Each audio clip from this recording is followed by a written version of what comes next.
সালটা হবে 2008। হঠাৎ সন্ধ্যার সময় একটা মেয়ে আসে দোকানে। তাকাইতেছেন কেন আমার দিকে? না এমনি আপনার ভালো লাগে তো তাই। আপনি কই থাকেন? অনেক আন্টি বাসা থাকে। তাই বলে আপনার বাড়ি কই? কুমিল্লা। আমি কুমিল্লা বাড়ি, এখানে কতদিন ধরে কাজ করেন? বলে আসছি গত সপ্তাহে। আপনার বাড়ি কই? আমার বাড়ি চাঁদপুর। তাই তাহলে আসি। আচ্ছা, ও যখন কাজে যেত, মানে গার্মেন্টসে যখন যেত, তখন আমার দোকানের সামনে দিয়ে যেত। সকাল 7টার সময় যেত, আবার সন্ধ্যা 7টায় চলে আসতো। তো এভাবে দেখলাম যে যখন যায় তখন আমার দিকে তাকিয়ে থাকে, যখন আসছে আবার আমার দিকে তাকিয়ে থাকে। দেখা যাচ্ছে 2-3 দিন পর পর আমার দোকানে আসতো। আইসা অযথা কথা বলতো, যেমন কি কেমন আছেন, কি করতেছেন, খাওয়া দাওয়া করছেন কিনা, আমার খুব মানে খেয়াল করতেছে। আমার যখন তো খেয়াল করতেছেন, ব্যাপার কি আপনি আমার তো খেয়াল করতেছেন কি, তো আপনাকে অনেক ভালো লাগে। মানে আপনি তো আগেও বলছেন অনেক ভালো লাগে, ভালো তো লাগতেই পারে। আমি তো আপনার ভালোবাসি। হঠাৎ করে বলে, তো আমি একটু চিন্তা ভাবনা করে আমিও সাথে সাথে বলে দিই। আমিও তোমাদের ভালোবাসি। আসলে আমার তখন থেকে মানে ভালোবাসাটা হয়ে যায়।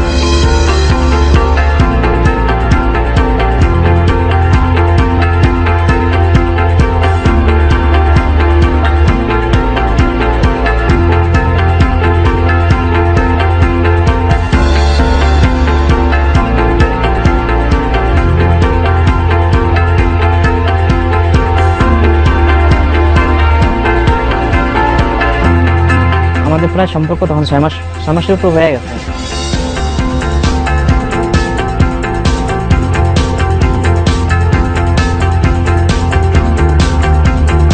তো এইভাবে হওয়ার পর উনি একদিন আমার বলে যে আমার তো বিয়ে ঠিক হয়ে গেছে, আপনি কি বিয়ে করবেন না?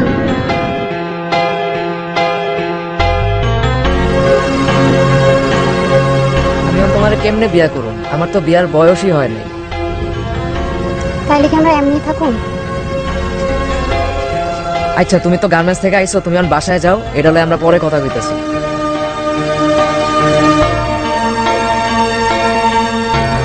তো একদিন আমাকে বলে যে ঠিক আছে আমি বাড়িতে যাব। তখন 2009 হবে।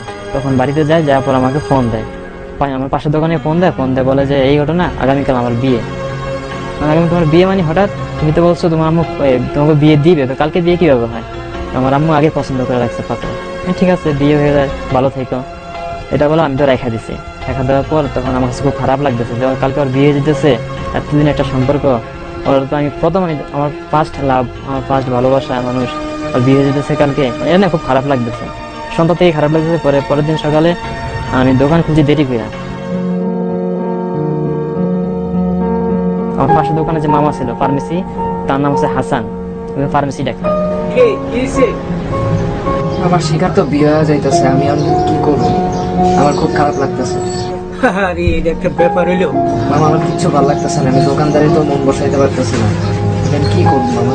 তুই এক কাজ কর, দুদিনের ছুটি লিয়া বাড়ির থেকে ঘুরিয়া দেখবি ভালো লাগবে।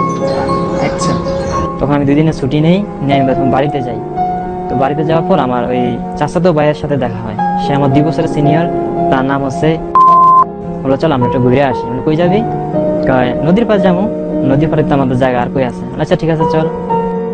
তো আমার নিয়ে গেল, তার সাথে 5-6 জন মানে বন্ধু ছিল আর কি। তো ওরা গল্প করতেছে, আমি চুপচাপ বসে আছি। এই কিরে তোর কি হয়েছে, কথা বলছিস না কেন? ভাই আজকে আমার মনটা খুব খারাপ ভাই। মন খারাপ? ভাই সেখানে আমার একটা মেয়ের আমি খুব ভালোবাসতাম, মেয়েটা আজকে বিয়ে হয়ে যাইতেছে ভাই। আবার তোরে শেখা দিয়া চলেও গেছে, তো এটা তো খারাপ লাগবেই। থাক না, চিন্তা ভাবনা করিস না, আর কত মেয়ে আছে, কত ভালোবাসা হইব। এই কথা বলার পর ওনা আমাকে মানে সিগারেট দিল, মানে সিগারেটটা খা। আরে ধর, শোন, ওই যে তোর যে শিখার টেনশন আছে না, সব থেকে দূর হয়ে যাবে। আরে এটা কোনো বিষয় না, আরে খা। আরে হাত কাঁপে কেন, ধরা। তখন আমি এই প্রথম, জীবনের প্রথম আমি স্মোক শেয়ার করি তার সাথে, সে আমার সিগারেট খাওয়া। তো আমরা ওই দিন অনেকগুলো সিগারেট খাই সবাই মিলে, সন্ধ্যায় আড্ডা দেয়। আড্ডা দেওয়ার পর তখন আমাদের বাড়ি আস্তে আস্তে সন্ধ্যা হয়ে যায়। সন্ধ্যার সময় আসা দেখি যে খালাতো বোনের বাড়িতে গিয়ে আমার যে ফিজিক্যাল রিলেশনটা হয়েছে আমার খালাতো ভাই করছে, ওই খালাতো বোনটা আমার বাড়িতে বেড়াতে আসে। পরে বসে বসে কথা বলতেছে, এই সময় আমার সেই চাচাতো ভাই আসা বলে যে আলমগীর চল আজকে আমরা ছবি দেখি, আমার বন্ধুর দোকানে সিডি আছে, টিভি আছে, মানে ছবি দেখি। হ্যাঁ ঠিক আছে চল। প্রথম ডিস্ক দেওয়ার পর যখন দ্বিতীয় ডিস্ক দিছে, তখন থেকে যেটা ইংলিশ পর্নো মুভি, আমি জীবনের প্রথম দেখলাম ইংলিশ পর্নো মুভি। ওই রাত 1টা পর্যন্ত এই খারাপ সিনেমাগুলো দেখছি, ইংলিশ পর্নো মুভিগুলো দেখতে আমার ভালোই লাগছে। তো আমাকে বলে যে নে টান দে। আমি কি এটা গাঁজা? আমি না গাঁজা খাই না। তোর কিচ্ছু হবো না, তুই খা, তোর টেনশন কিছুই থাকবো না। For more updates, subscribe to our channel, click the show links and enjoy watching the videos. তা এক রুমে আমার মা, আমার 2 বোন, আমার ছোট ভাই ঘুমাইছে। আর এক রুমে আমার ওই সে খালাতো বোন, তার ছোট মেয়ে আর আমি একই রুমে, একই চৌকিতে। তো আমি তো ওই যে খারাপ যে ছবিগুলো দেখছি, এখন এগুলো আমার মাথার ভিতরে কাজ করে। গভীর রাতে আমি আমার আপুর শরীরের উপরে উঠেছি, তখন সে আমাকে ধাক্কা দিয়ে নিচে ফেলে আনে।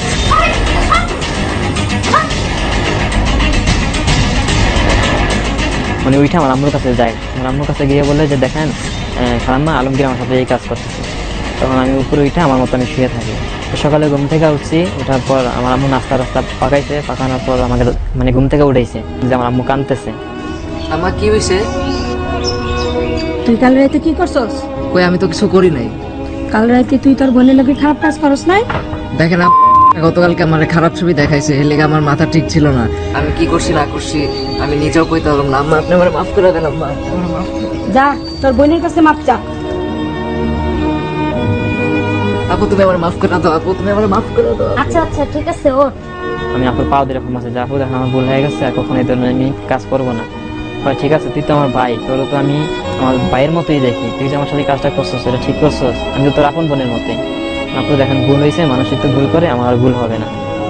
ঠিক আছে, যা তোর ক্ষমা করে দিলাম, আর কোন সময় তো এই কাজ না হয়। আমি আবার চলে আসি নারায়ণগঞ্জ। আসার পর এখন আমি মানে গাঁজা আনলিমিটেড খাইতেছি, আমি দোকানে বসতেছি, টাকা পেতেছি, গাঁজা আমার আশেপাশে গাঁজা বিক্রি হয়, যাইতাম টাকা আনতাম, বসে বসে গাঁজা খেতাম, যখন টাকা পেতাম বসে বসে গাঁজা খেতাম। কিন্তু এটা কেউ বুঝতে পারতো না। তেমন কথা যে গাঁজা খাওয়ার জন্য আমার দোকান থেকে মানে টাকাগুলো চুরি করা শুরু হয়, 100-200 টাকা করে আমার চুরি করা শুরু হয়।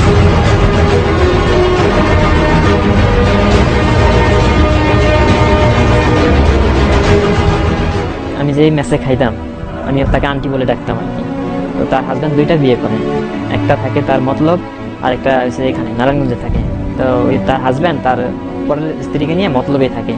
তো তার 2টা মেয়ে ছিল, একটা মেয়ে গার্মেন্টসে কাজ করে, একটা মেয়ে বিয়ে হয়ে গেছে, আর তার 4 বছর একটা ছেলে ছিল। তখন আমি আমার আন্টিকে মানে আন্টির সাথে খারাপ কাজ করার একটা উদ্দেশ্য আমার মানে আসে মাথায়, যে তার সাথে আমি খারাপ কাজটা করব, কিভাবে করা যায় এটা আমি নিজে নিজে একটা প্ল্যান করতেছি, যে খারাপ কাজটা কিভাবে করা যায় তার সাথে। আমার পাশে যে ফার্মেসি দোকান ছিল, তো মাঝে মাঝে আমি ফার্মেসি দোকানে গিয়ে বসতাম, আমাকে জিজ্ঞেস করতাম। আচ্ছা মামা, ওই যে ওষুধটা ওটার নাম কি? ওটা মাথা ব্যথা ট্যাবলেট। আর এইটা? ওইটা ওই যে শরীর মুড়া হয়। মামা ঘুমের ট্যাবলেট কি আছে তোমার কাছে? এই যে এটা আছে। তো এটা খাইলে যদি 5টা খায় কমসে কম 5 ঘন্টা ঘুমাইবো। 5 ঘন্টা ঘুমাইবো কথা। আমার দোকান থেকে 1 প্যাকেট ট্যাবলেট নিয়ে, উনি জানে না। পাশাপাশি ছিল, উনি দোকান থেকে কোথাও গেছে, দোকানে ওইটা ওনার কাছ থেকে ওই বাক্স থেকে 1 পাতা ট্যাবলেট চুরি করে নিয়ে আসি, মানে এটা ফাঁকি করে আমি কাগজে রাখছি, যখন সুযোগ পাই তখনই আমার আন্টিকে খাওয়াবো। তো উনি আবার টিভি দেখার খুব লোভ ছিল, আমার বাসায় টিভি ছিল, ওই যে নাটকগুলো হয়তো আপনার ভারতীয় বাংলা নাটকগুলো দেখতো, আর অনেক চা খেত, সীমাহীন চা খেত, একটু পর চা খেত। তো রুমে গেছি, কেউ নেই, রুম ফাঁকা। আমি রুমে গিয়ে তাড়াতাড়ি পকেট থেকে আপনার ওই যে ঘুমের ট্যাবলেটের পাউডারগুলো বাইর করে আমি সারপ্লাক্সে দিয়ে দিছি।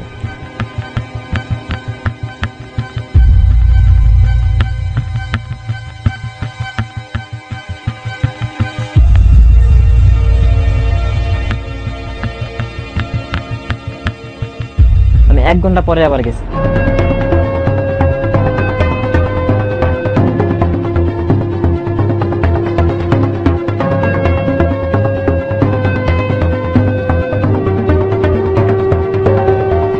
যখন যাই তার বাসায় গিয়ে দিয়ে আন্টি ঘুমিয়ে গেছে, তখন আমি আন্টিটা অনেক করি আর কি, জাগানোর জন্য নাড়াচাড়া করে, দেখে তার কোনো খবর নেই।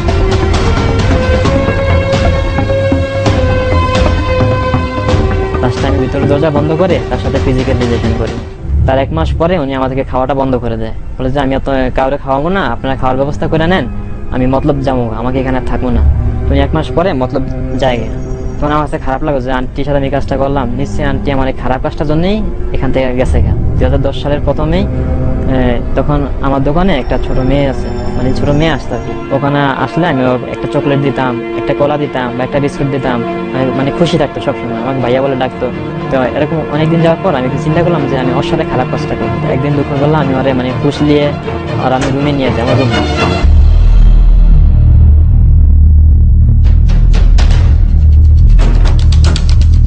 রুমে যখন নিয়ে যাই, যখন আমি তার সাথে খারাপ কাজটা করবো, মানে ফিজিক্যাল রিলেশন যখন করবো, তখন পাশের থেকেই জলদি করে দরজা খুলে দে, কারণ দেরি করলে তো অনেক লোকজন আইসা বলবো, তখন তো এটা আমার সমস্যা হতে পারে। যখন জলদি করে দরজা খুলে দেই তো 2 জন লোক। ওই তুই ছোট ভাইটার রুমে আছিস কেন? ওই আইছে না তুই নিয়ে আইছস?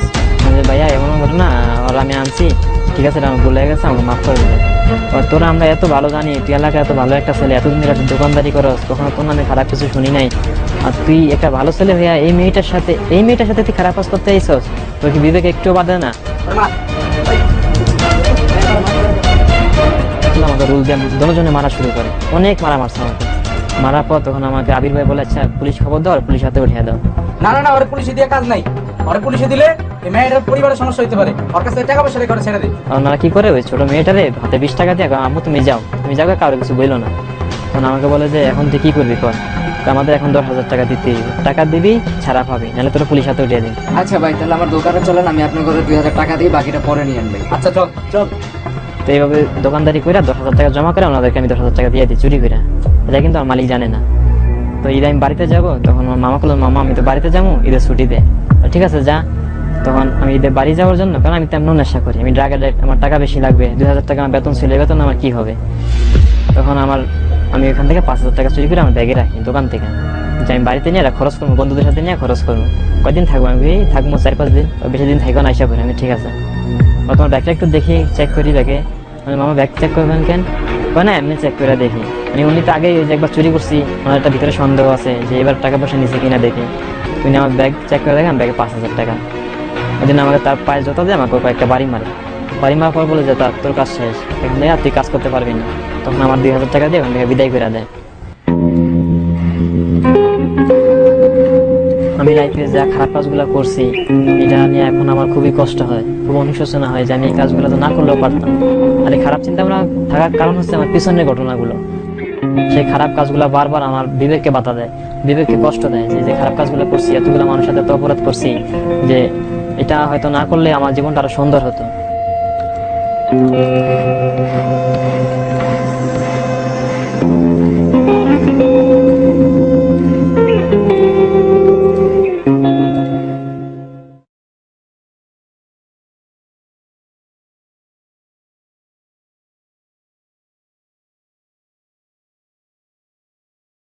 For more updates, subscribe to our channel, click the show links and enjoy watching the videos.